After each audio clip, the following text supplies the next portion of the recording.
তিনি বলেছেন family card দেব, অর্থাৎ প্রত্যেকটি পরিবারের মহিলাদেরকে ক্ষমতায়ন করার জন্য তিনি 2,500 করে টাকা এবং একটা কার্ড, যে কার্ডটা থেকে ক্ষমতা দেবে সেই কার্ড দেবেন, সেটা তিনি শুরু করেছেন।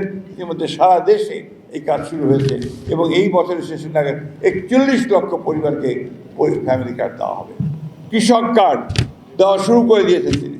এটার মাধ্যমে কৃষক শুধু সুবিধাই পাবে না, সে তার পণ্য যেটা সে উৎপাদন করবে সেটা সে বিক্রি করতে পারবে। আমাদের নদী নালাগুলো সব বন্ধ হয়ে গেছে, পানি নেই, এই জন্য খাল খনন কর্মসূচি তিনি শুরু করেছেন।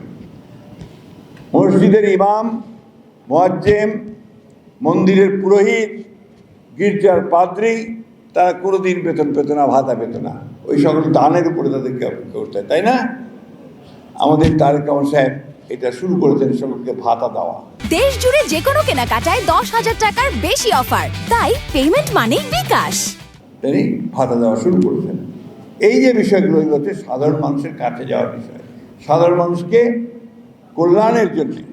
আমাদের রাজনীতি, বাংলাদেশের রাজনীতি হওয়া উচিত সবসময় সাধারণ মানুষের যেন কল্যাণ হয়, সেই কাজটা তিনি শুরু করেছেন। এখন রংপুর তো আমাদের কৃষি প্রধান দেশ।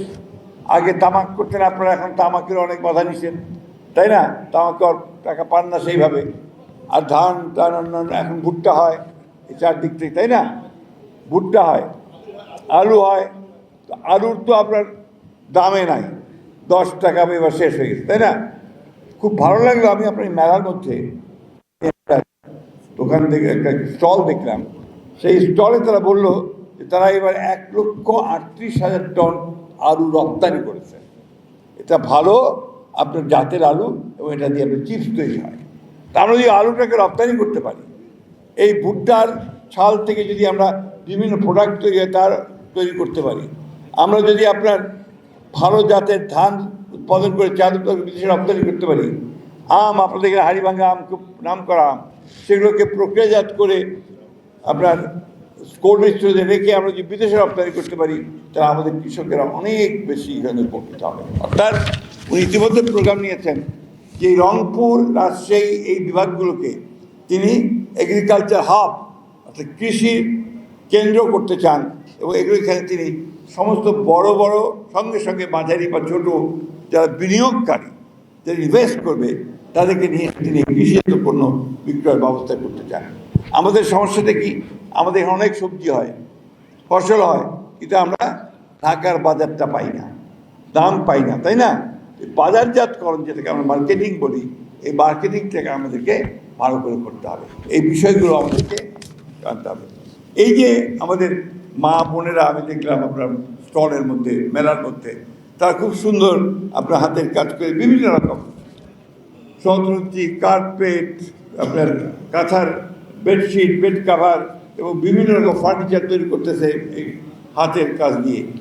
এগুলো প্রচুর দাম বিদেশে।